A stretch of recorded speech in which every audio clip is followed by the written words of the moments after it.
Hello, my friend. Welcome to Dreamy Nights. So good that rest has found its way here to this quiet corner of the evening. Tonight, a soft story waits. Not a story of urgency or noise, but of moonlight, patient hands, and a room that knows how to hold silence. A place high above the world, where a single loom keeps time with the night, weaving calm into every drifting thought. So let the day loosen its grip, let sound grow distant, let the heart grow slower. When the night is ready to carry dreams, the loft opens. There was tucked beneath the silver sky of a late, unhurried night, an old loft that seemed to breathe with the moon. It sat beneath a sloping roof, timbered and time-worn, the kind of place built not for busyness but for evenings that stretch and deepen. Outside, the world had already fallen into softness. Streets dimmed, rooftops washed in pale light, distant trees resting like shadows on the earth. But inside this loft, the quiet felt deeper, almost velvety. The wood held the scent of age-warm, pine-faint linen, a memory of hand-woven cloth. Moonlight slipped through the tall window, spreading across the floorboards like poured milk, cool and silver and kind. The loft had never rushed. It knew evenings, and it knew patience. Dust motes drifted slowly in the air, not dust from neglect, but from long, unhurried work fibers. Yarn threads, each one part of something made to outlast the moment. Beams rose overhead like the ribs of an old ship, sheltering the space in a gentle hush. The window had been opened just enough to let the night breeze pass through, bringing with it the faintest scent of wet stone and distant leaves, the kind of smell the air carries only after midnight. The breeze did not disturb it, stroked. It moved the curtain, it brushed across the wooden table. It cooled the warmed surface of the loom. At the heart of the room stood the loom itself. Tall, steady, and familiar, it was the anchor of the loft, pale wood, polished by years of touch. Its frame glowed softly, where moonlight reached it, turning every bar and beam into muted silver. Threads already strung and waiting hung in perfect rows like moonbeams gathered and stilled. Nothing moved yet, but the space carried that feeling of expectancy, like the moment just before a musician lifts their hands, or a candle is lit, or rain finally begins. Along one wall, shelves cradled skeins of yarn. They were not bright or jarring. They were restful, soft, oat river grey, night rose cloud cream, muted indigo that remembered dusk. Some were spun from wool, thick and comforting. Others from linen, light and cool to the touch. A folded cloth lay atop a work table, corners aligned as though the weaver had finished one gentle thing and was simply pausing before the next. Even the tools, shuttles, combs, spindles, rested in tidy calm, each with its own worn edge, each holding the memory of patient hands. In this loft, nothing demanded. The night did not press forward. It drifted. The house below slept, the village beyond had fallen quiet, and the moon watched through the window like an old friend. Every sound was low and slow, the soft tick of cooling wood, the distant, nearly forgotten hoot of an owl, the faint flutter of the curtain breathing with the wind. Silence here was not empty. It was full. It was the kind of silence that holds room for thought, room for release, room for letting go. And somewhere in that room, in that quiet, the weaver moved. Not loudly, not abruptly, just a shape in the silver, a presence wrapped in a shawl the color of early mist. The weaver's steps were soft against the floorboards, the fabric of the robe whispering as it brushed past the loom. Hands rested for a moment on the frame, as if greeting an old companion. The wood was cool under the fingertips, the grains smooth from years of trust. Outside, the moon climbed a little higher, casting a gentler, longer light across the floors. The weaver did what had always been done before work. Began a small, quiet tending of the space. A candle was not needed. The moon was generous, but a small lantern was lit anyway, more for warmth than light. Its flame was soft golden, not to fight the moon, but to join it. Light layered over light gold over silver, making the room feel rounder, safer. On the work table, the weaver brushed away a few stray fibers, gathering them into the palm and letting them go into a small basket set aside for remnants. Even this was unhurried, a slow, thoughtful gesture, as if honoring every thread. The loom waited. Warp threads hung like a quiet waterfall, all in order, all in anticipation. The weaver checked them not from worry, but from reverence. Fingertips passed over each line, feeling tension, alignment, readiness. Each touch made the faintest sound, the whisper of skin over fiber, the softest rasp of linen. This was not work to be rushed. This was night work, dream work. Through the open window, the air carried a deeper cool, a night cooled by stone and river. It moved through the room in long breaths, circling around the loom, returning again and again like a tide visiting the shore.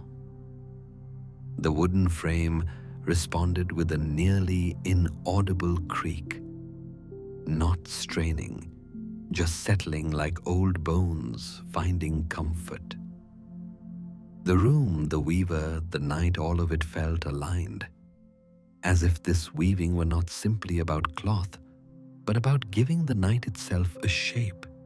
High above the rafters held shadows that did not feel lonely.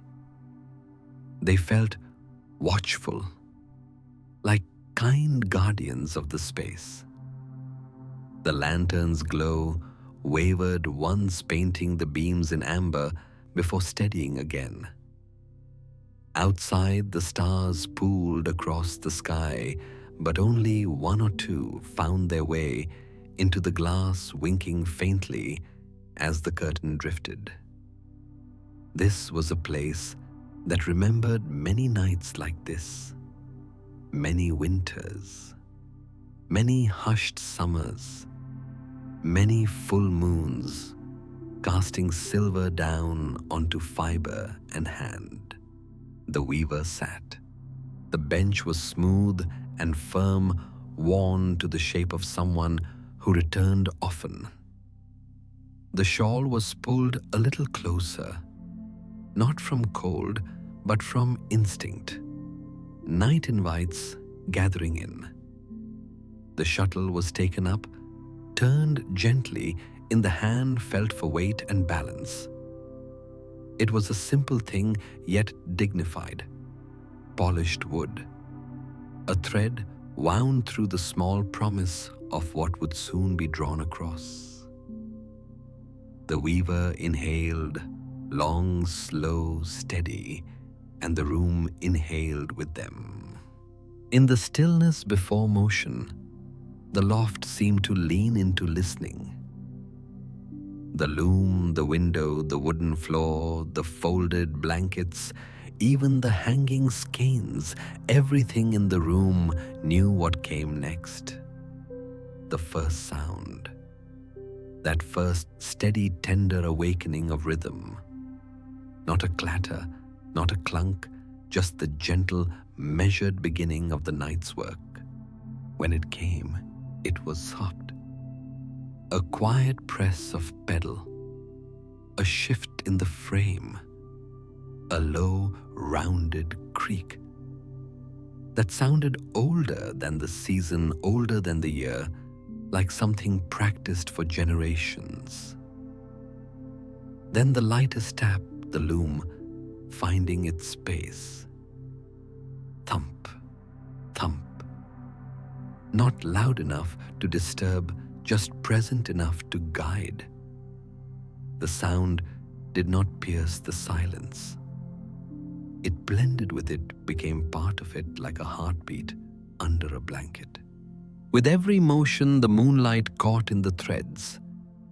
Silver draped over fiber, making ordinary yarn look almost celestial. The weaver drew the shuttle through a single fluid path, and the threads parted, made way, and embraced it. Then the beater was brought forward softly, not with force, but with affection, easing the new line into place. Another breath, another pass, another quiet thump. The rhythm had begun. There was something sacred in its repetition. The loom moved, the weaver flowed, the room breathed. Inside that cadence, there was no rush, no sharpness, no story of before or after.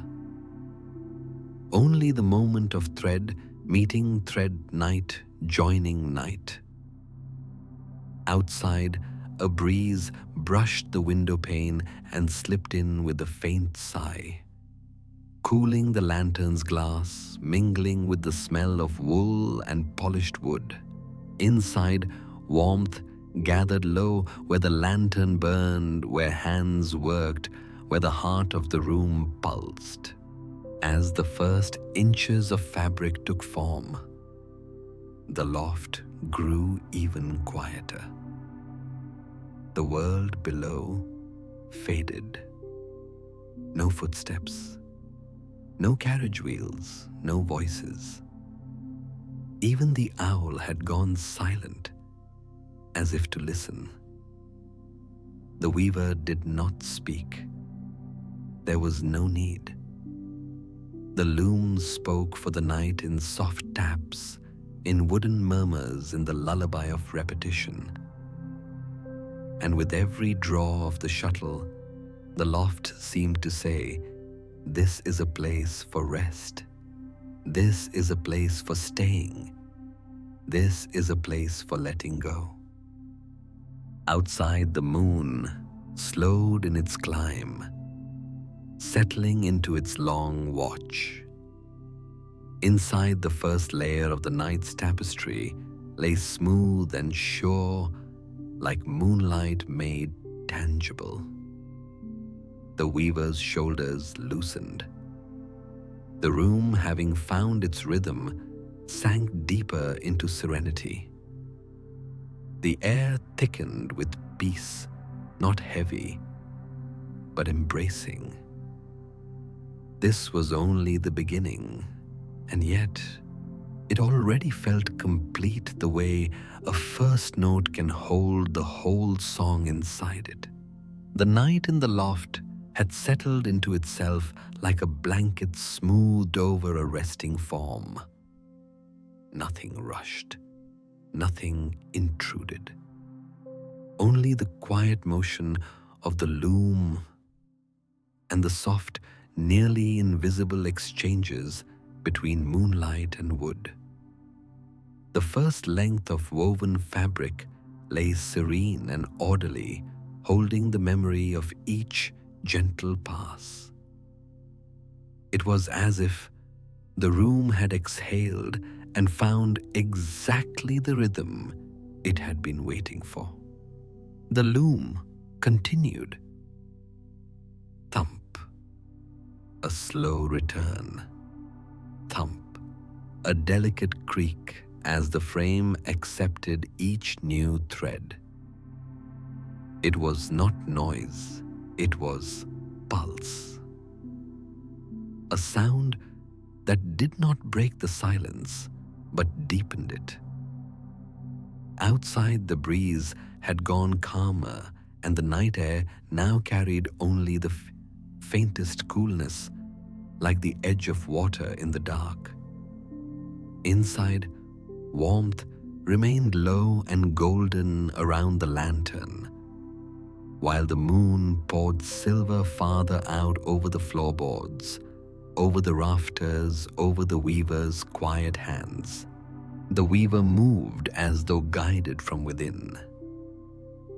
Hands were unhurried, deliberate, reverent. A shuttle was taken up, drawn through the opened warp with a single smooth gesture. Threads parted, not torn, not snapped, but invited aside, making a clear path. Then the beater was brought forward, not in force, but in affection, as though tucking the new weft into bed among its companions. The loom accepted it with a low wooden murmur. Then the pattern began again. Through the tall window, the moon shifted its angle, and the light changed in the loveliest way. It fell now at a slant, so that each drawn thread flashed for only a moment before the next motion hid it. It made the weaving look alive, as though light itself were being threaded in. Dust motes glimmered each time the loom moved, like tiny stars, startled awake, and then lulled back to sleep.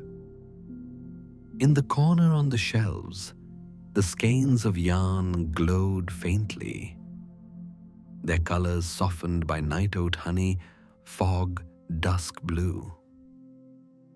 All of it sat in companionable stillness, watching the night's cloth grow.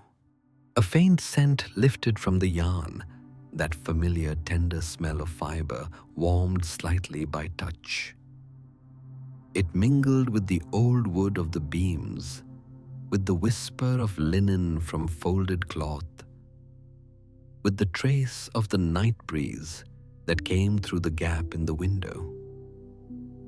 The air in the loft was layered now, cool at the window, warm near the lantern, and in between that perfect, quiet, working scent. Clean, soft, domestic, timeless.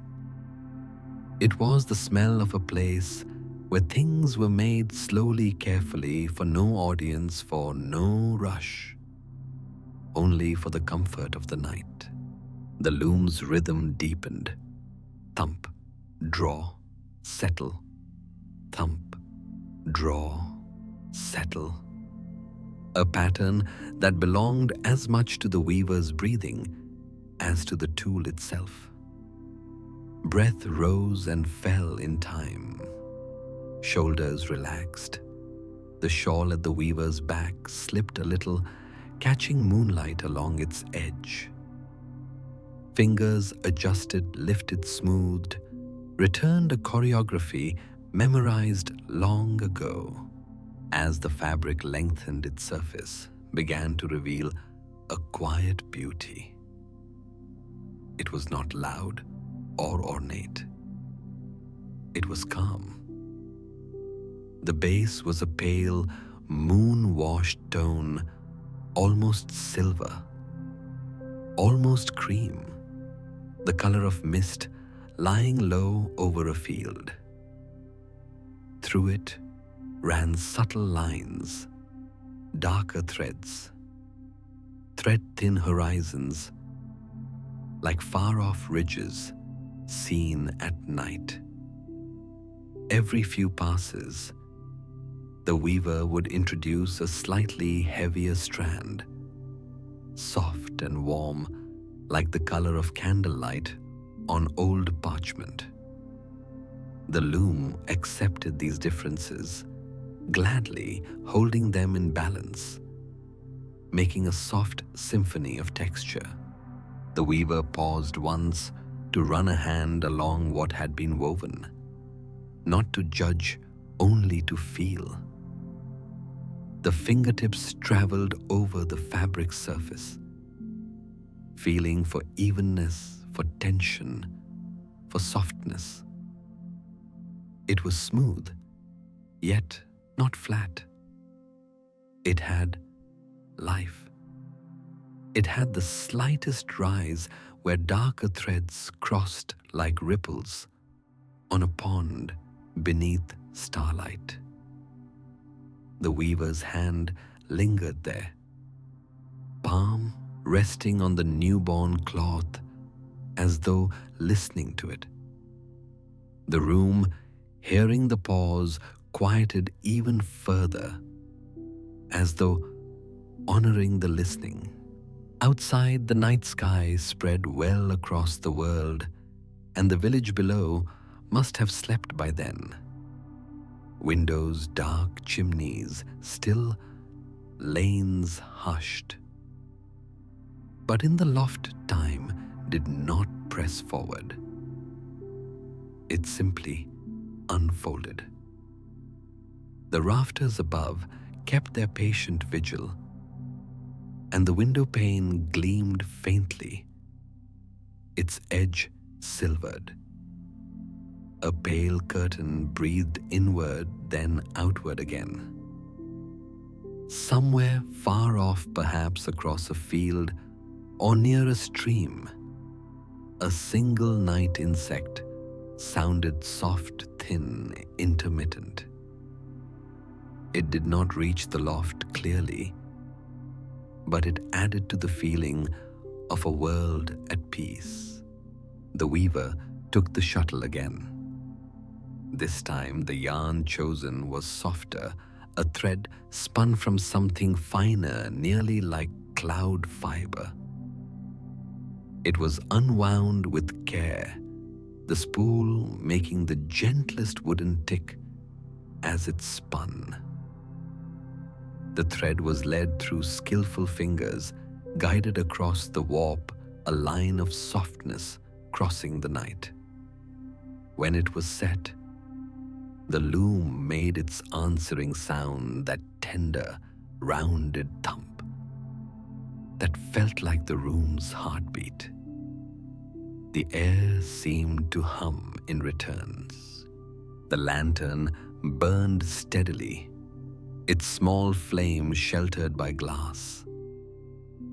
Now and then, a minute sound came from it, the mute expansion of warmed metal, the faintest crackle as the wick consumed its oil.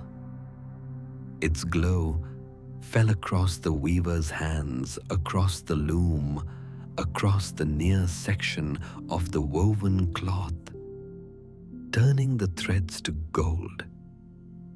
Beyond that pool of light, the moon still reigned cool and silver, making the far stretches of the room dreamlike. This balance of gold and silver made the loft feel like a sanctuary between two kinds of night: the warm human night and the endless sky night. Every so often, the weaver would adjust the heddles, a small, tender task. Fingers would lift separate check, make sure each thread still ran true. It was meticulous, but never fussy.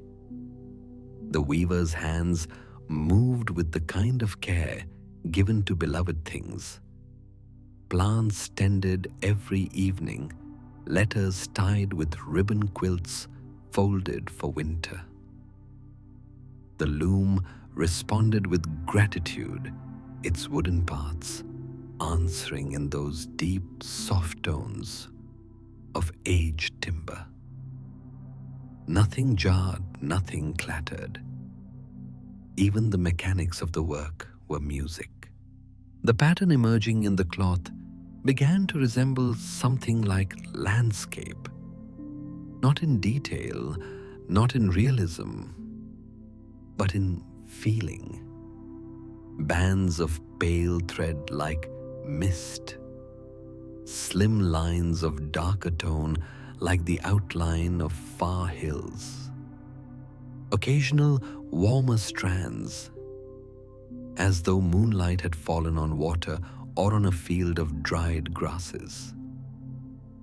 It was as though the weaver, working in stillness, was translating what the night looked like outside, not copying it, but echoing it, making the loft's own version of the moonlit world. In this way, the loom was not only making cloth, it was making dream terrain, and through it all, the rhythm never faltered.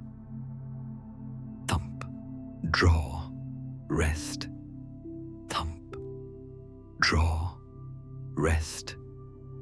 Even the spaces between the sounds felt intentional, like rests in a slow nocturne. The silence after each motion was gentle, allowing the room to listen.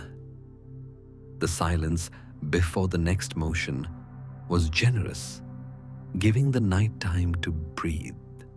In that slow cadence, a quiet reflection grew, not spoken, not even fully thought, just present. That all things made slowly carry rest inside them. That patient work becomes patient cloth. That the night which never hurries can be woven into something touchable. That the mind, like the loom, can move in circles of repetition and find peace in it. That the world outside, with its seasons and worries and loud days, can stay outside for now. Here, only the loom and the moon mattered. The weaver shifted slightly on the bench, adjusting for comfort, the fabric of the robe making a soft slide against the wood. The shawl slipped and was gathered again, a quiet, familiar action. A strand of hair, silvered by the moon, was brushed behind an ear. Hands returned to their place. Shuttle taken, thread guided. Loom answered. All so ordinary, and yet, in the stillness of the loft, all so luminous. At some point, the night air cooled another degree. It was subtle, just enough that the window's breeze felt crisper like water from a deeper well. It passed across the loom and brushed the weaver's hands. In answer, the weaver reached to the side and unfolded a small linen cloth, laying it over the lap, adding a layer of warmth. The cloth was finely woven, perhaps made here in this very loft on some other night with some other moon. It carried the faintest scent of lavender, the kind that lingers when linens have been stored carefully. That soft floral note joined the warm wood and the cool night, making the air even more soothing. The loom did not care that time had passed. It only knew motion and rest, motion and rest. The weaver did not look to the window to count hours. The night was measured instead in inches of cloth, in the weight of the fabric gathering below, in the feel of fullness beneath the weaver's hands. The loft did not need a clock. The loom was its clock. And tonight, the time it kept was the time of dreams. All the while the moon watched. Its light pooled on the floor, glided slowly toward the far wall, and laid itself over a stack of folded blankets. Those blankets, too, were hand-woven, each with its own pattern of calm. One was a soft gray with pale bands. Another, a creamy neutral, thick and heavy for winter nights. Another, faintly blue, with a texture like ripples. They seemed to be keeping company with the cloth currently on the loom older siblings, watching a newborn.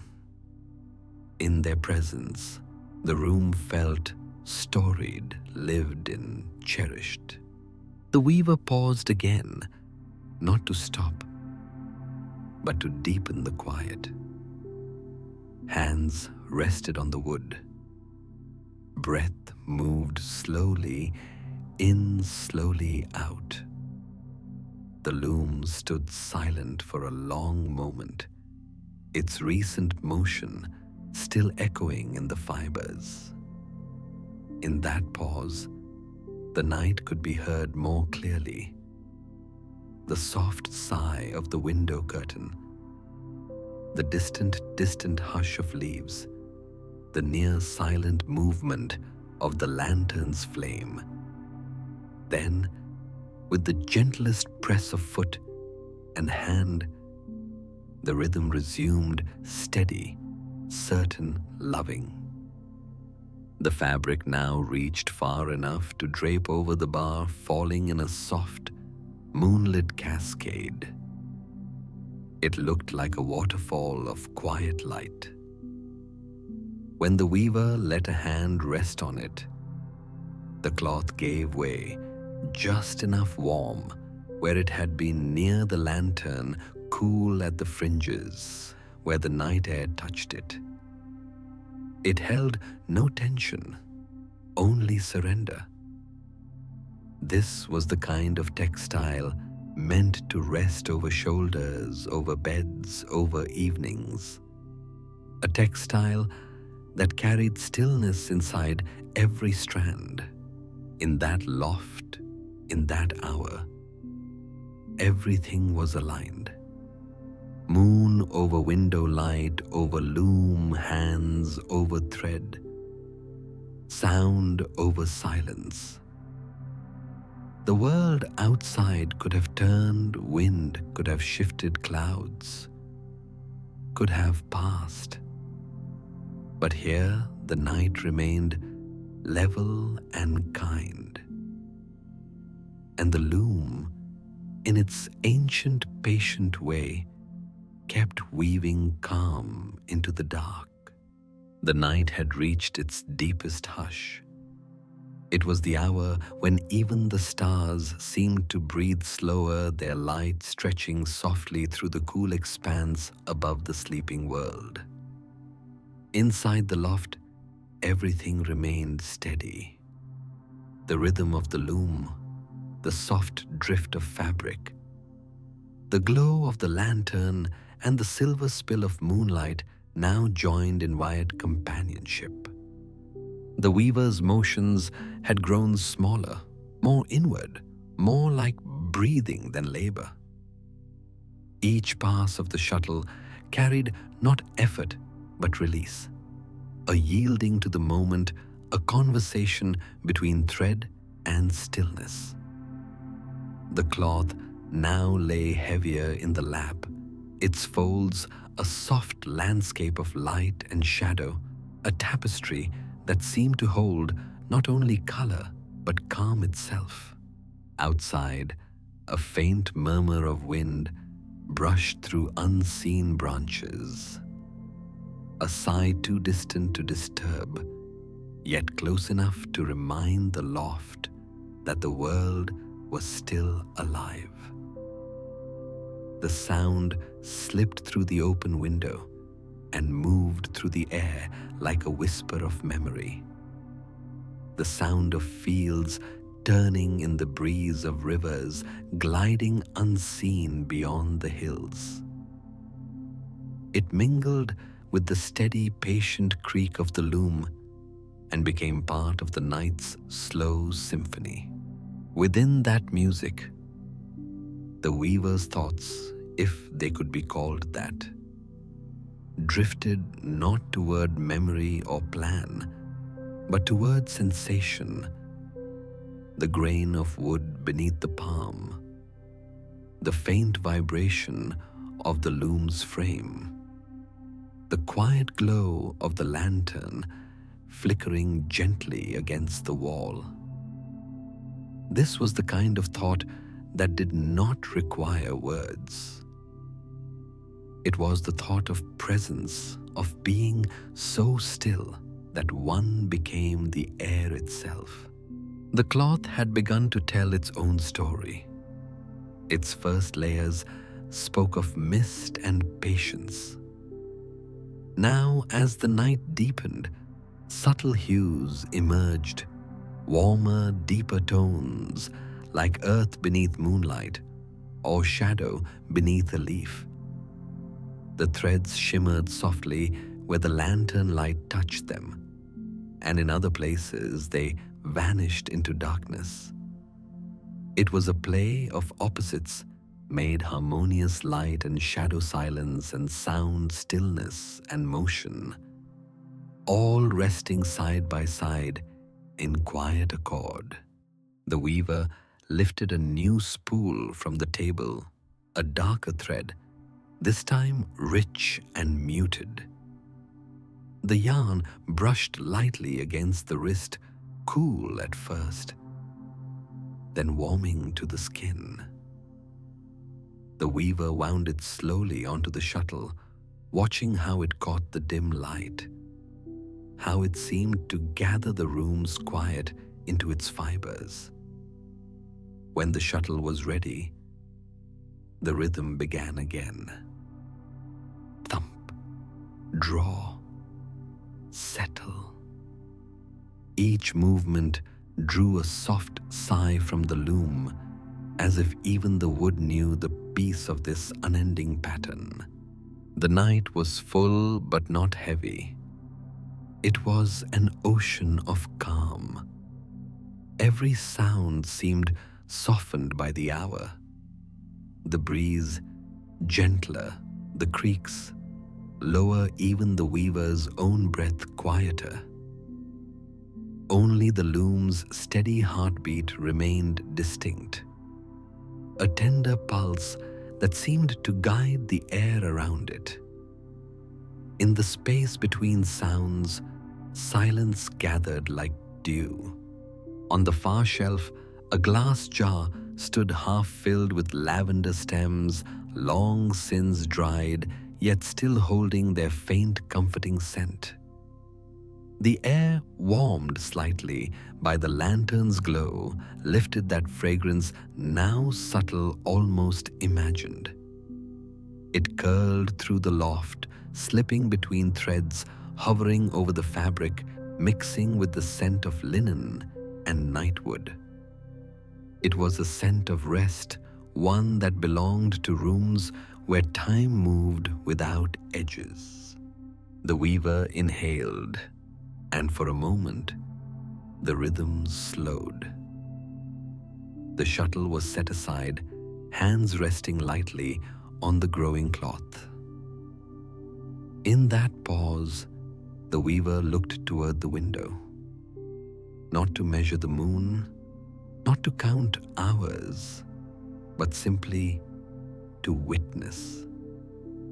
The world outside was vast and still. The field beyond the village lay pale under the sky, and the trees, their leaves silvered, swayed just enough to shimmer. The moon's reflection trembled faintly on the window glass, its light softening everything it touched. It was then, in that fragile stillness, that the weaver's thoughts turned inward again, not toward memory, but toward meaning. How the loom mirrored life threads, crossing threads, moments layered upon moments, all held together by a rhythm too patient to see. No single line could tell the story, but together they became something whole, something quietly eternal. The hands returned to work. The loom's rhythm resumed, slower, now deeper. The sound blended with the wind's soft hum, and the room seemed to drift between waking and dream. The threads formed gentle arcs, waves of light and dark that suggested movement even in stillness. They resembled distant hills rising and falling under dawn fog, or ripples spreading across the surface of a lake when the air is perfectly still. It was as though the fabric were not simply being made, it was remembering something, some calm that had always existed before the world was busy. A small moth appeared at the edge of the window, drawn to the faint warmth within. It moved delicately, wings whispering against the glass. The weaver noticed, but did not disturb it. The moth's pale wings fluttered, catching the lantern's glow, a soft shimmer, brief, beautiful. It seemed to belong here, another gentle rhythm in the night's composition. Then it rested still and content, and the loom continued its quiet song. Hours, or perhaps moments, passed. In a space like this, time did not obey its usual measure. The only clock was the loom, and the only calendar the progress of the tapestry. The weaver reached for another thread, one pale as morning. Its color seemed to carry light even before the moon touched it. When woven in, it gave the fabric a new depth, as though dawn had left its promise there, hidden within the night. The loom accepted it with grace. By now, the weaver's motions had become almost invisible, a continuation of the breath, the heartbeat, the quiet itself. The shawl had slipped entirely from the shoulders and lay pooled around the bench like a puddle of shadow. The weaver's profile, touched by silver, seemed timeless, neither young nor old, only present. The eyes were calm, the face serene in the light of both lantern and moon. This was not work, but devotion, the pure, wordless kind that belongs only to night. The wind shifted once more. The curtain lifted and fell. A faint sound, perhaps, rain in the distance, rolled softly through the air. It was not yet here, only approaching a quiet promise of water touching earth. The weaver smiled, a gesture so faint it might have been the ghost of one. Rain, too, was a rhythm. Another loom in the world outside, weaving its threads across soil and leaf and roof. As the night stretched deeper, the woven fabric reached the weaver's knees, folding upon itself in gentle waves. It gleamed like a river of moonlight. When touched, it sighed softly, the texture both smooth and alive like the surface of quiet water. The weaver rested a hand there again, feeling its warmth, its softness, its patience. It was no longer just thread. It was calm made visible. Outside, a faint drizzle began, soft, uneven, delicate as breath. The sound was barely audible at first, a hush of water meeting air, the gentlest percussion on the roof. Inside the loft, it joined the music of the loom, creating a harmony no composer could have planned. Thump, rain, draw, rain, wood and water rhythm, and hush. The world seemed to sigh in gratitude. The weaver slowed, listening to that sound. The faint tapping above the trickle down the window pane, the distant patter on leaves beyond. The air cooled another degree, and the scent of rain, clean, metallic, alive, slipped in through the open window. It mingled with the lavender, with the warm breath of the lantern, and made the loft smell like renewal. The cloth shimmered beneath that new air, its threads darkening slightly with moisture, its surface glimmering like wet stone. The weaver smiled again, feeling the night fold closer, as if the world outside and the world within had begun to merge. Rain above, loom below, both weaving their patient songs into one long exhale of peace. And as the rhythm continued, slow, steady, sure, the loft seemed to drift farther from time altogether. It had become a small floating island of calm, anchored only by sound, by light, by breath. The rain whispered, the loom answered, the night listened, and all together they wove the quietest dream imaginable. The rain had grown softer, so soft it seemed to fall in sheets of mist rather than drops. Its sound was a whispering hush on the rooftop, a continuous, fluid murmur that blurred the boundaries between air and water, earth and sky. Inside the loft, it was as if that sound had wrapped itself around every beam and every thread, a silken cocoon of calm enclosing the world.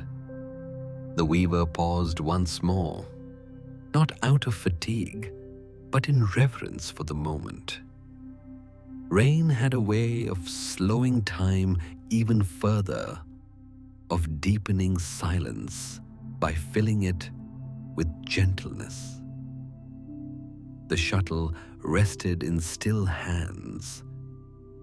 The loom, too, seemed to listen. For a long, quiet stretch, the only movement was that of rain running down the window glass, tracing silver lines that vanished into the dark beyond. The air was cooler now. The faint scent of wet wood rose from the beams and mingled with the lavender and linen. It was an ancient perfume, the fragrance of shelter, of safe places where storms can be heard, but never feared. The lantern, its light lowered by the wick, burned softer still, its golden circle of warmth tightening around the weaver and the loom. Beyond it, moonlight flickered in and out as clouds passed slowly across the sky. The cloth on the loom shimmered beneath that mingled light. Rain and moon conspired to make it luminous, as though woven from liquid night. When the weaver ran a hand along its length, droplets of cool air gathered on the skin, and the texture beneath the fingertips felt both new and familiar, a map of the night's own quietness. The weaver rose for a moment, stretching limbs that had forgotten the measure of hours. The bench creaked softly, the sound polite, companionable. Bare feet touched the wooden floor, smooth from long years of steps. Crossing the room, the weaver reached the window and stood for a while in its silver glow. Raindrops traced paths down the glass, and beyond them, the trees swayed gently, their leaves glinting like distant stars caught in motion. The world looked half dream, half memory. The weaver opened the window slightly wider. A cool drift entered, damp mineral, pure. It carried the hush of open fields, the scent of earth drinking rain, the faint sweetness of distant wildflowers hidden in the dark. The air touched the weaver's face, and for a moment, the line between inside and outside dissolved. The loft was no longer apart from the world. It was part of the storm's breath, a listening chamber for nature's quietest song. Back at the loom, the weaver lit a second small candle, setting it on the sill. Its flame leaned into the breeze, fluttered once, then steadied.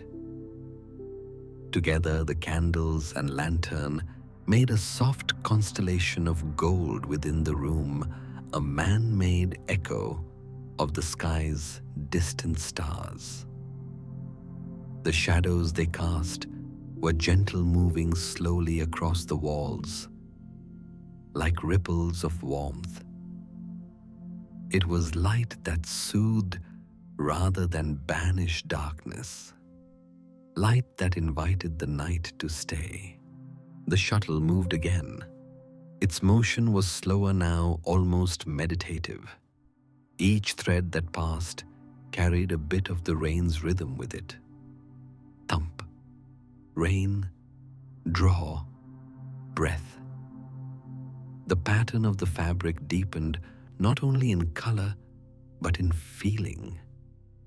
Threads of soft gray and silver mingled with pale, warm tones of wheat and cream like mist drifting over moonlit fields at dawn. Every few rows, the weaver paused to smooth the cloth fingers, gliding gently across the surface, feeling the tiny ridges where new lines met old ones, as if tracing the heartbeat of the night itself. Somewhere within that repetition, the weaver's mind began to wander not outward, but inward into those quiet spaces that only appear when the body is still. Each motion of the loom became an echo of thought, each sound a reminder of breath. And within that slow rhythm, a realization bloomed softly that perhaps all creation, no matter how small, is a prayer in disguise, a reaching not upward but inward toward stillness. The rain deepened for a moment, a low hush rolling across the roof, then softened again to a distant murmur. The world beyond was invisible now, but its presence could be felt in the coolness of the air and the rhythm of sound. The loft, glowing faintly, had become its own small universe, a place suspended between motion and rest. Here, the weaver's every action was a form of listening. Every pull of thread, a response to the quiet pulse of existence. The fabric had grown long enough now to spill down over the loom's front beam, folding upon itself in delicate layers. It glowed faintly in the light, its texture rich, its surface alive with 1,000 subtle variations of tone. Somewhere within those threads lay the memory of rain, of moonlight, of breath. The weaver brushed the edge lightly with the back of a hand, feeling how cool the newly woven section was against the warmth of the older layers. It was like feeling time itself, new moments cooling into history. In the far corner of the loft stood a tall, narrow cabinet. Its doors were slightly ajar, revealing rows of folded textiles, blankets, scarves, unfinished pieces, resting in careful order. Each one held its own night, its own story. Some bore the faint scent of cedar from the wood. Others carried traces of herbs hung to dry months ago. The cabinet was a quiet archive of devotion, and tonight another piece would soon join it. The weaver stepped away from the loom once more, crossing the floor to the small hearth by the wall. Though no fire burned there, a bowl of smooth river stones sat in its center. The weaver lifted one cool to the touch, round, simple, and held it in the palm. It was a ritual of grounding, a way to remember the solidity beneath all softness. Rain might fall, cloth might flutter, but the earth remained steady. The stone's weight was gentle and reassuring, its silence a companion to the night's music. Returning to the bench, the weaver set the stone beside the loom, where it caught a faint glint of lantern light. Then, with renewed calm, the shuttle began its slow travel once more. The sound of the loom and the rhythm of rain now moved perfectly together, two lullabies intertwining. Outside, The sky lightened just slightly, not with dawn, but with that pale, almost imperceptible glow that comes when clouds soften under moonlight. It was as if the world itself was exhaling. The weaver's eyes softened too, lids growing heavier. There was no urgency to finish, only the joy of continuity, of being part of something unending. Hands moved slower, the loom's voice deepened to a whisper. Each thread that passed through carried peace like water down a quiet stream. When the shuttle finally rested, the weaver's palms lingered over the fabric, not pressing, just sensing. The cloth was warm now, alive, breathing with the rhythm of the night. A quiet moment passed. Rain whispered its final notes and then eased into silence. The world outside glistened, faintly washed clean, renewed. Through the open window came the sound of a single drop falling from the eave, then another, then stillness. The weaver looked up. The moon had returned brighter than before, framed perfectly in the window's square. Its light poured into the loft like a benediction, touching every thread, every beam, every gentle imperfection. The weaver smiled, a soft, inward smile that belonged to no one but the night. The loom stood ready for rest. The cloth shimmered quietly, a river of peace captured in fabric. Outside, the world was rinsed and waiting for dawn. Inside the loft was whole, a sanctuary of moonlight wood and the slow heartbeat of creation. The rain had passed. Its memory lingered only in scent, that tender trace of wet earth and clean air settling now into the quiet folds of the night. The loft breathed differently after rain, as though it too had been washed and renewed. Wood gleamed faintly darker, and in the corners, small droplets clung to the edges of thread and window glass, catching what little light remained. The weaver sat quietly before the loom, hands still for the first time in hours. The cloth lay complete enough to rest under its own weight, its surface rippling like calm water after the wind has gone.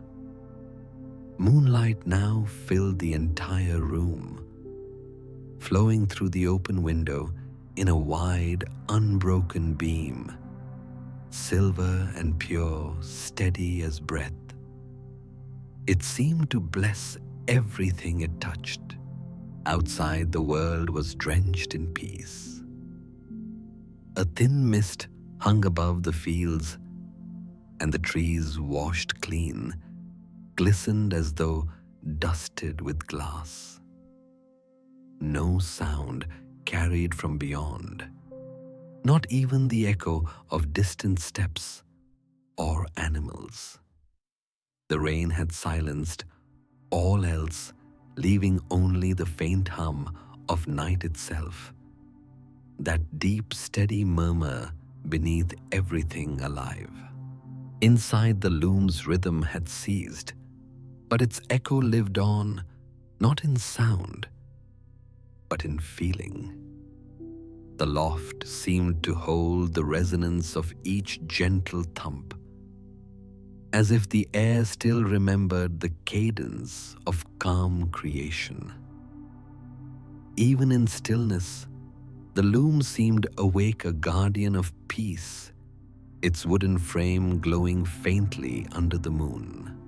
The weaver rose from the bench, stretching with slow, unhurried grace. The shawl, long forgotten at the floor's edge, was lifted once more and drawn around the shoulders. It smelled faintly of cedar and linen, a comforting scent that belonged wholly to this place. The weaver's steps across the floor were nearly silent, the wood soft underfoot still cool from the night air. From the shelf, a small clay pot was taken down, the one reserved for tea. It was simple, hand-shaped, glazed in pale ash gray. The weaver poured water from a small jug into the kettle beside the hearth, and soon the sound of a faint simmer filled the silence. The warmth of steam joined the cool air, softening the space even further. As the kettle whispered, the scent of dried chamomile and mint rose gently from the pot like a memory of summer hidden within the night. The weaver poured the tea and set it beside the loom. The cup was warm, smooth, rounded perfectly to fit the palms. Steam curled upward, carrying the scent of herbs through the faint chill left by rain. For a long while, nothing happened. No weaving, no movement, only the simple ritual of stillness. Each breath, each sip, each slow blink became a rhythm of its own. The loom stood as witness. Its threads glowed under the moonlight, 1,000 tiny reflections like strands of silver hair. The newly woven fabric hung in long, quiet folds, the texture shifting gently where it caught the lantern's final flicker. The weaver traced one edge with a fingertip, a gesture more like gratitude than examination. It was soft, resilient, imbued with something beyond fiber and thread, something of the night itself. In that moment, a faint breeze drifted once again through the open window, carrying with it the scent of damp soil and distant flowers. It brushed the weaver's cheek, lifted the edge of the cloth, and stirred the flame of the lantern into a small, tender dance. The air moved through the room like a slow sigh, touching everything once, then slipping quietly away. And in its passing, it seemed to say, everything has already arrived. There is nothing left to chase. The weaver returned to the bench teacup, now empty hands folded loosely in the lap. The moon's light softened at the edges, as if veiled by the faintest remaining mist.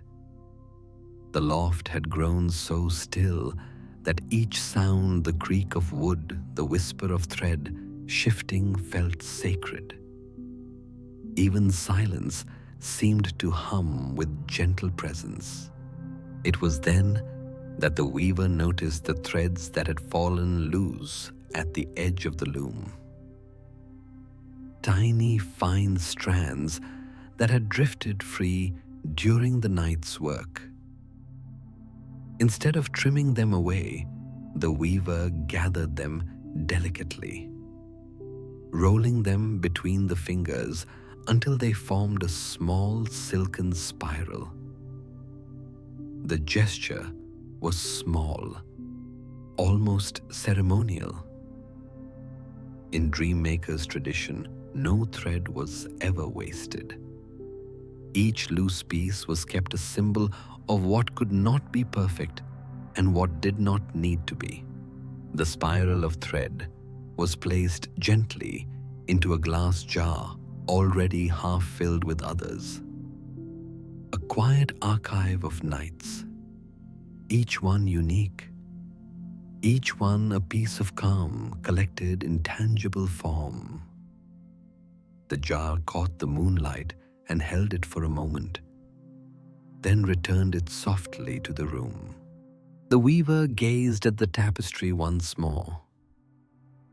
In its folds, the play of shadow and light created new shapes, a horizon of soft hills, a river that shimmered as though it might begin to move, a faint suggestion of dawn, even though dawn was far away.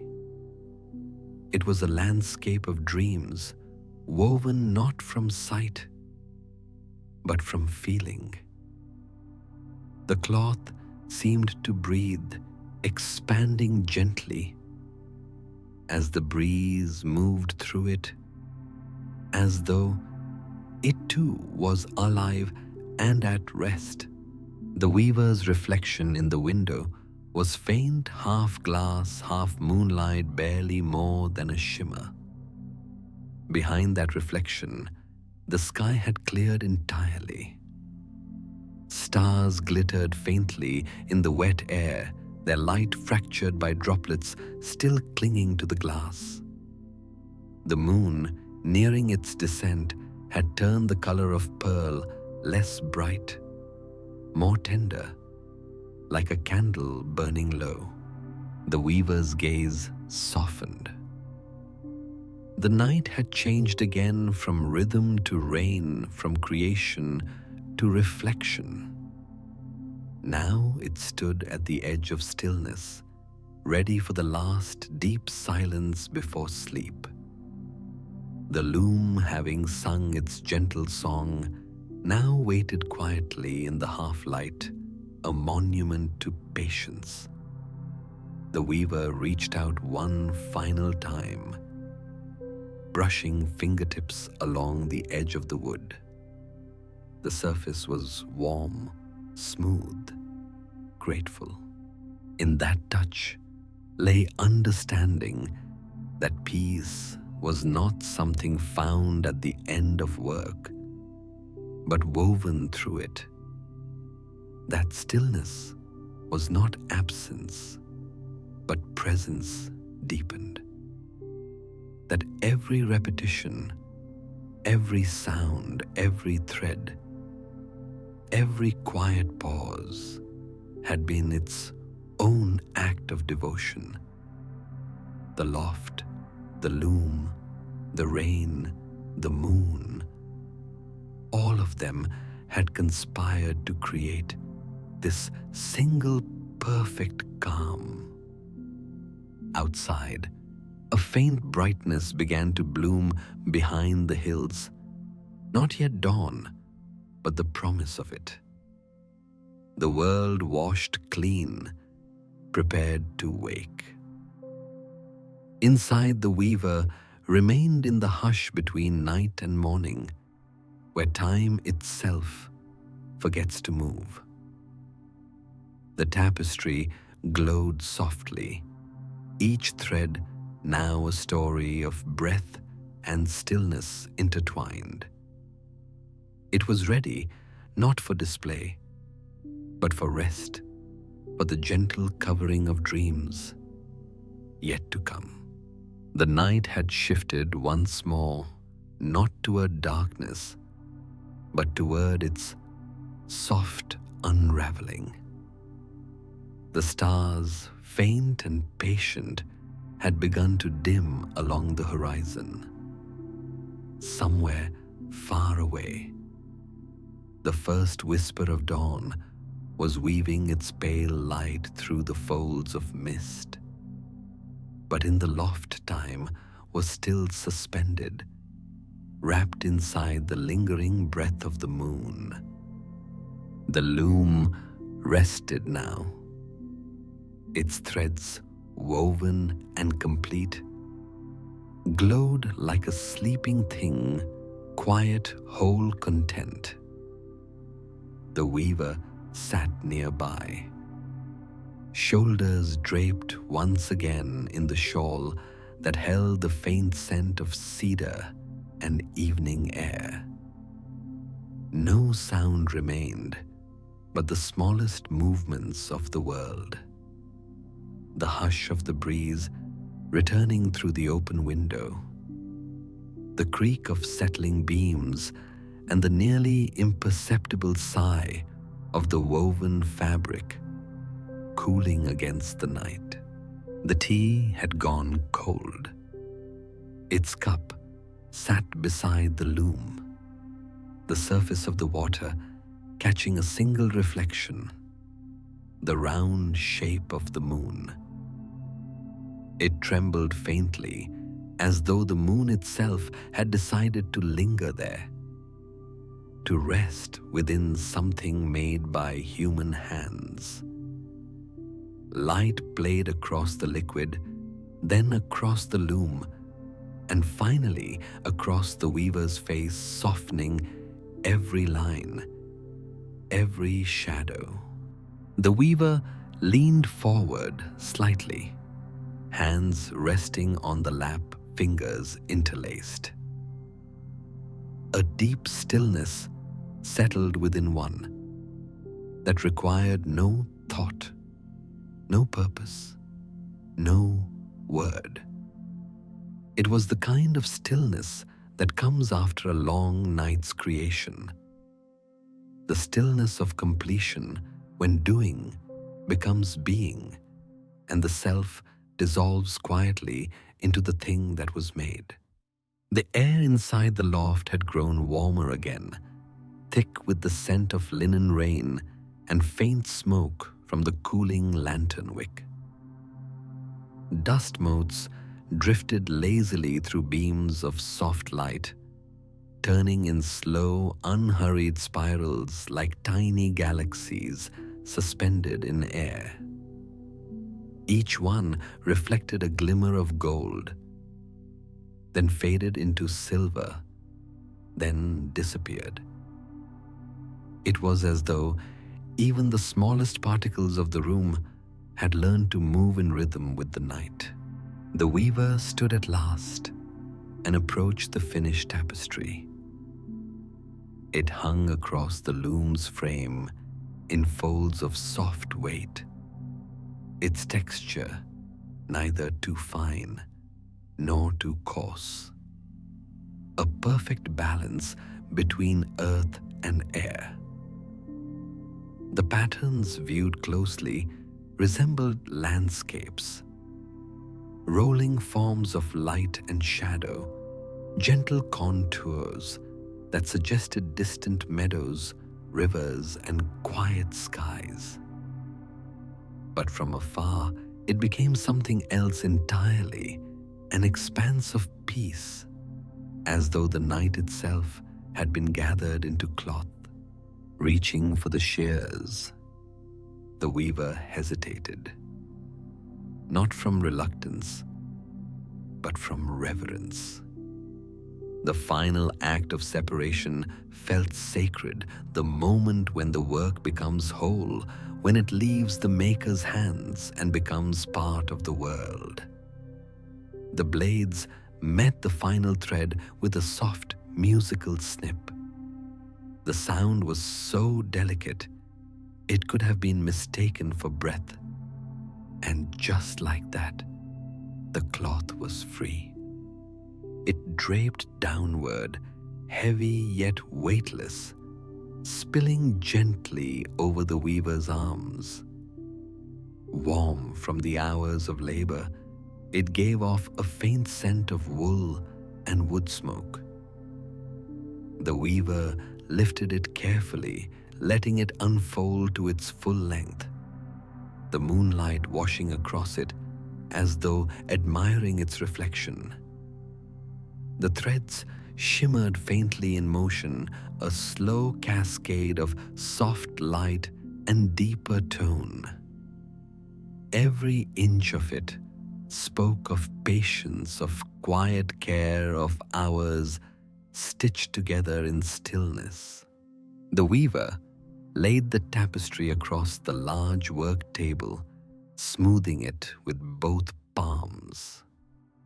The surface was cool at first touch, but warmed instantly beneath the hands, alive with the memory of the night's rhythm.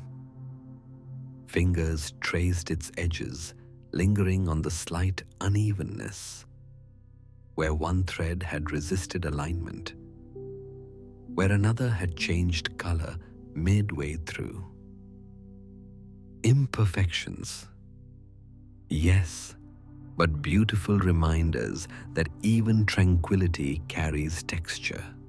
The window remained open, and with the nearing dawn, a soft light began to climb into the sky. Not yet gold, not yet blue, but the fragile silver between.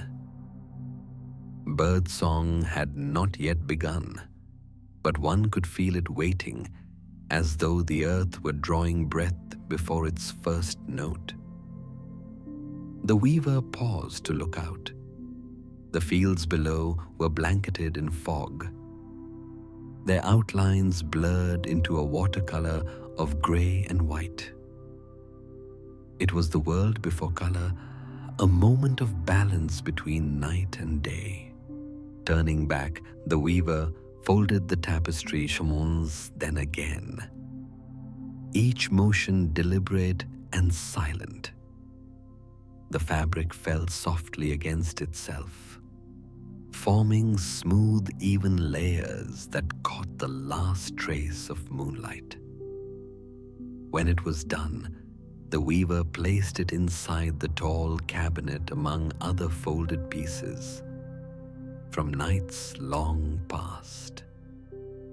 For a moment, the weaver's hand lingered on the edge of the door, not to close it yet, but to listen to the faint hum of quiet within. Then, with a soft push, the cabinet sealed, and the room returned to its gentle stillness. The loft, without the sound of weaving, felt larger now, emptier, but not lonely. The loom, though silent, seemed at peace, its wooden frame gleaming faintly in the pale light. It had served its purpose once again, and now it too could rest. The weaver extinguished the lantern, and a faint curl of smoke rose from its wick, drifting upward, twisting once, then dissolving into the air. The smell of warm metal and oil lingered briefly, a final note of night before morning. The weaver sat once more at the bench, this time facing the window. The moon had descended halfway down the sky, a ghost of its earlier brightness, its reflection fading from the surface of the cool tea. For a long time, the weaver simply watched the world soften, watched darkness turn translucent, watched as each thing returned to its place. Even the moth from earlier had found rest on the windowsill, its wings, still its fragile body touched by the first pale gleam of dawn. In that moment, the weaver felt no separation between self and space. The room, the cloth, the night, the coming day, they were all part of a single breath.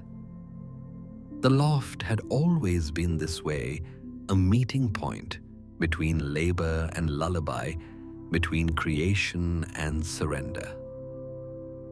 And as the final stars withdrew, it seemed that the very act of weaving had changed nothing, and yet changed everything. For the tapestry was only a mirror, a reflection of what already existed, peace in the motion of the hands, order in the rhythm of time, beauty in the acceptance of imperfection. The loom was only the vessel, the thread only the language. The real weaving was within the quiet alignment of heart and moment, breath and stillness. The weaver smiled softly, not out of pride, but gratitude. The world outside had begun to glow faintly. Now a shimmer spreading along the horizon, the sky turning from slate to pearl. The first bird called, hesitant but pure. The air carried its note gently into the loft, and the weaver listened as though it were the final stitch in the night's design. The tapestry slept in the cabinet. The loom stood silent, dignified.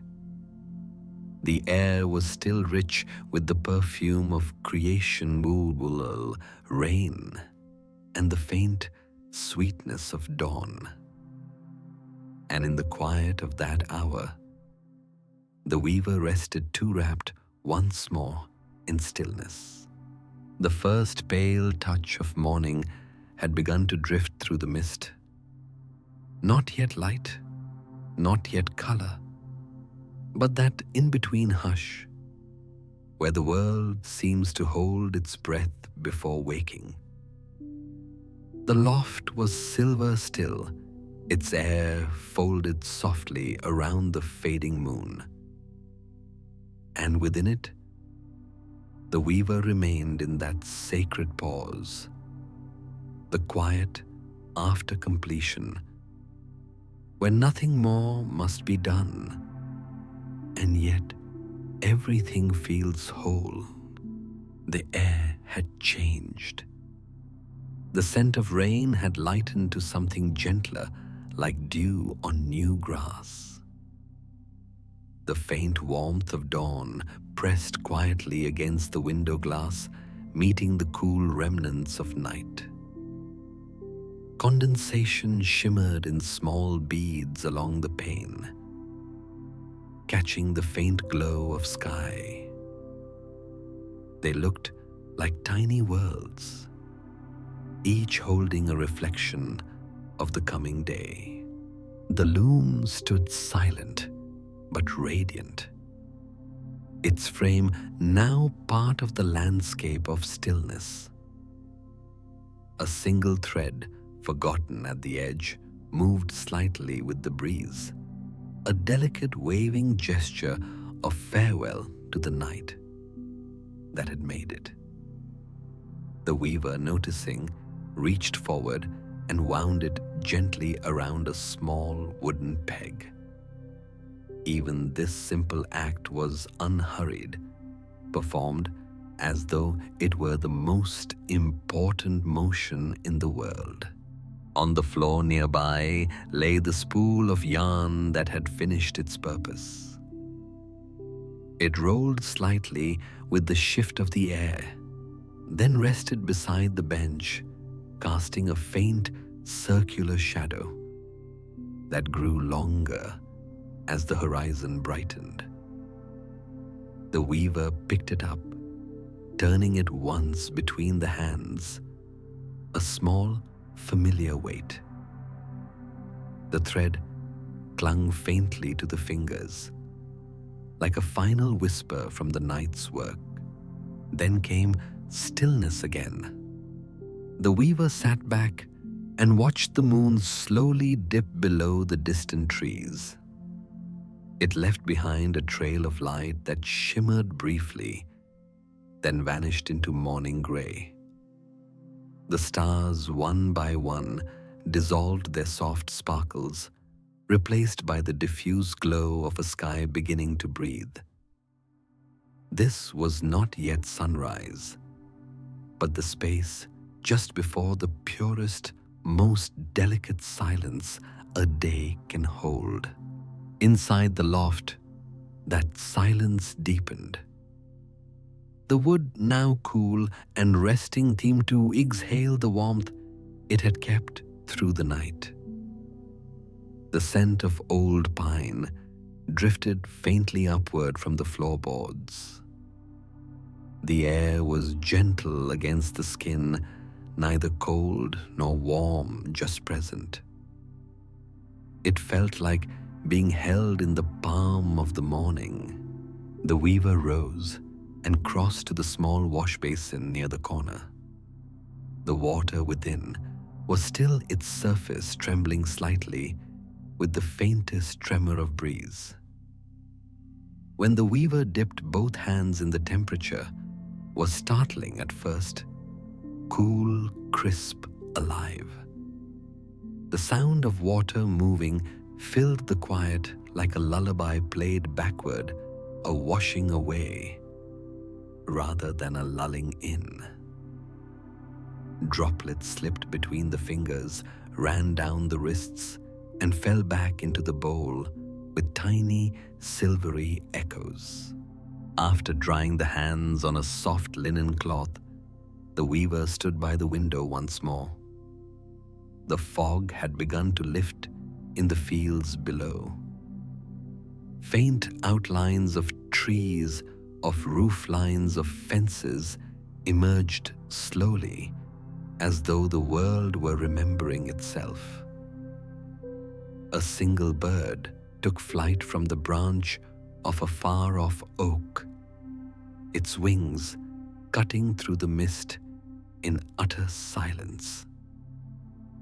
Its form was fleeting, but the grace of its motion lingered long after it was gone. The weaver's gaze softened with it. In that solitary bird, there was something of the loom, the rhythm of movement, the beauty of intention, the freedom that arrives only after patience.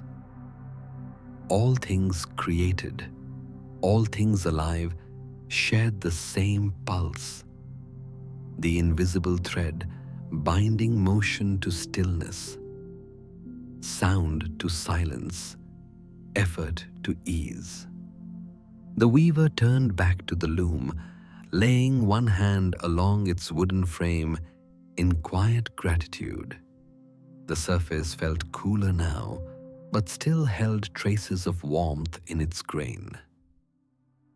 It was an old friend, steady, humble, content to listen for the next time its song would be needed. No words were spoken, but in that touch, thanks was given to the loom, to the night, to the act of creation itself. The lantern, long extinguished, stood near the window, its glass clouded with a faint sheen of oil. The weaver lifted it carefully, wiping it clean with a corner of the shawl. In the morning light, its glass caught the faintest reflection of the tapestry folded within the cabinet. That reflection shimmered once, then disappeared like memory becoming dream. Outside, dawn was growing bolder now. The first warmth of sunlight brushed the upper edges of the trees, turning their wet branches to liquid gold. It was gentle, hesitant, as though the sun itself respected the silence it was entering. The weaver could feel the shift, the slow, inevitable opening of day. The night's world of silver and shadow was retreating, but not vanishing. Its calm had already woven itself into everything that remained. A soft breeze entered the loft again this time, carrying a new scent, that of sunlight touching damp earth, of moss and early grass waking from rain. It moved through the room quietly, lifting the edges of the cloth still draped over the loom, and stirring the weaver's hair in the most delicate way. It was an invitation not to begin again, but to simply be. The weaver sat once more this time, not to work, but to rest within the quiet aftermath of creation. The body, though, still carried its own rhythm, the slow echo of the loom's heartbeat, the whisper of rain and night and moon, now all folded inside.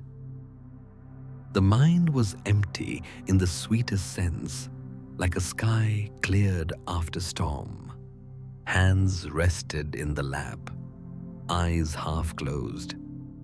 Breath moved freely, gently. And within that breath, everything seemed to find its rightful place.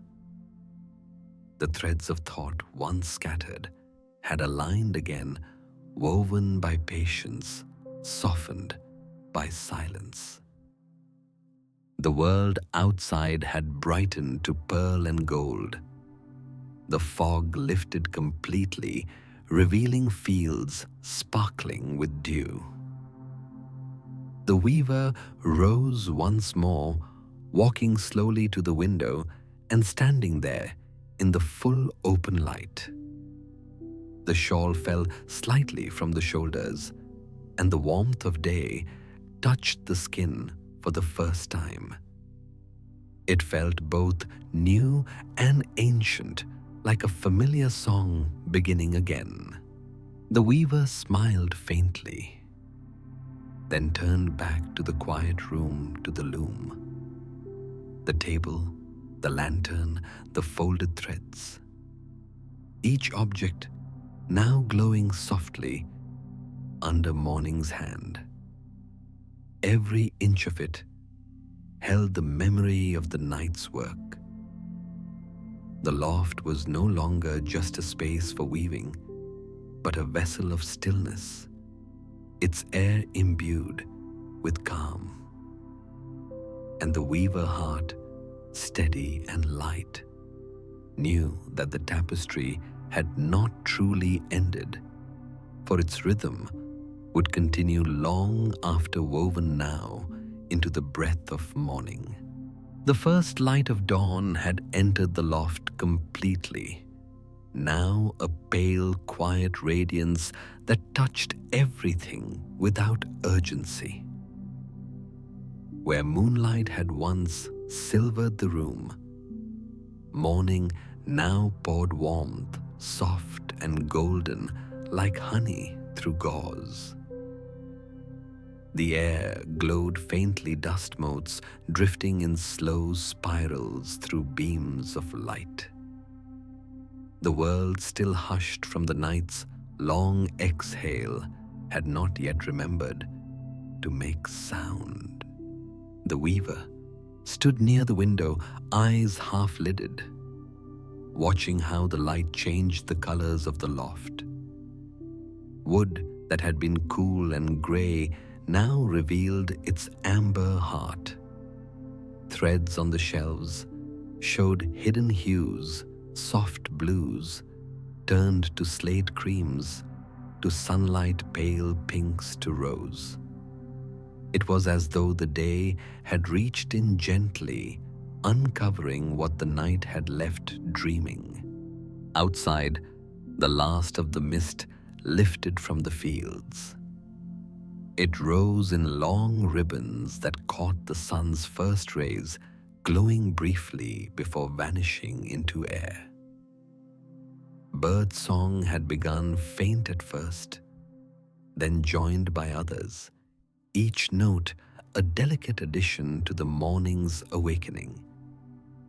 The sound was tender, never intrusive, a continuation of the night's music in a higher key. Inside the loom stood quietly bathed in gold. Its wooden frame gleamed with soft sheen, and the loose thread wound about its peg shimmered faintly, as if remembering the moon. The air around it carried the faintest hum, not of sound, but of presence. A sense that even in stillness, something alive lingered there. Something sacred that could not be seen, only felt. The weaver moved through the loft with gentle, unhurried steps, straightening what had shifted, folding a cloth here, setting a spindle back into its resting place. Every motion felt like part of a ritual, a slow and silent thank you to the space itself. Nothing was hurried, for dawn required no haste, only awareness, only quiet reverence for what had been made and what now was. The cup from the night's tea was rinsed, the basin emptied. Steam rose faintly from the poured-out water, dissolving quickly in the sunlit air. The shawl was draped once more on its hook by the door. The lantern, cool to the touch now, was placed on the windowsill, its glass glowing as light passed through it. Every object had found its place again. Every detail folded back into simplicity. The weaver paused near the cabinet, where the tapestry rested among others. A hand lingered on the wooden door, feeling its grain beneath the fingertips. The quiet memory of many nights, many labors, many dawns, just like this one. The wood was warm now, and the scent of the stored cloth within rose softly, a mingling of fiber cedar and the faint sweetness of lavender. It was the smell of time well spent. The weaver whispered something, then not words to the air, but a thought offered to silence that the night had done its work well, and that its rhythm would live on in the hearts of those who might someday rest beneath the tapestry's weight. That peace, once woven, never truly leaves its thread. It moves outward endlessly, finding new forms. A quiet breath, a still gaze, a softened voice. The light grew stronger. Dust motes vanished into brightness. The rafters above gleamed like the inside of an old violin, rich and golden and full of history. Outside, a breeze moved through the trees, lifting the leaves so they shimmered with dew. The weaver stood still, absorbing it all, the scent of sunlight on damp wood, the faint coolness of the air, the distant rhythmic coo of morning doves. The world was awake, but softly. At the loom, one last thread remained unwoven, a single strand left trailing from the shuttle, thin and silver, like a strand of dawn itself. The weaver did not cut it. Instead, it was left there intentionally, a gentle reminder that nothing is ever truly finished, that every ending is a continuation in quieter form.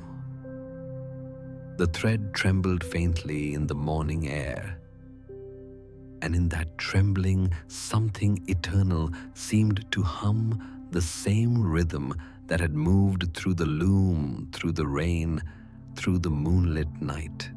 The weaver closed the window halfway, letting in just enough breeze to stir the light curtain. The fabric lifted once, then fell.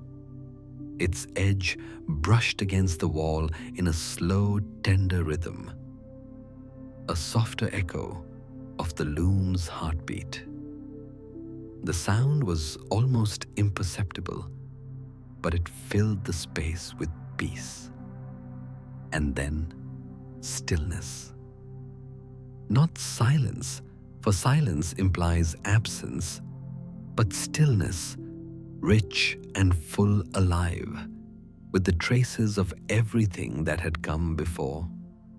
The loft, the loom, the light, the weaver, all had become one continuous moment, neither day nor night, but that rare, perfect hush where creation rests and simply exists. The weaver lingered there, eyes half closed, breathing slowly, deeply. Each breath felt like thread drawn through air, a continuation of the same weaving that had shaped the night. With every inhale came gratitude, with every exhale release. No need for thought, no need for doing, only being. Finally, the weaver stepped toward the door, pausing once more to glance back at the loom. Light pooled around it like water turning the wood golden, making the shadows seem almost blue. It was beautiful, but more than that, it was peaceful. The kind of peace that does not call attention to itself, but radiates quietly into all it touches. The door creaked softly as it opened. The world beyond was bright now. Fields glistening, sky widening, the day beginning its slow, eternal motion. The weaver stepped into it with calm steps, the sound of footfall muted by the softness of the air. Behind the loft remained its light, its calm, its breath, waiting always ready to receive another night. Inside, the last remaining sound was that gentle flutter of the curtain and the faint hum of silence filling the newly empty space. The tapestry slept in the cabinet, the loom dreamed in stillness, and light continued to move across the floor, patient, golden, weaving the day into being. The moonlight weaver's loft rested now between two worlds, a sanctuary where the night had poured its gentleness and the morning came to collect it, turning dream into daylight. And somewhere, unseen, peace flowed outward from its walls, a quiet current moving through air, through thought, through time. For that is the way of all things made in calm. They continue. They linger beyond the moment of creation, whispering stillness into every place they touch. The night's tapestry was finished, but its song endured in the breeze, in the light, in the soft unfolding of every new day. The loom is quiet now, but its rhythm remains in the breath in the heart, in the endless weaving of peace. Sleep well, dream softly, and may the night hold you kindly.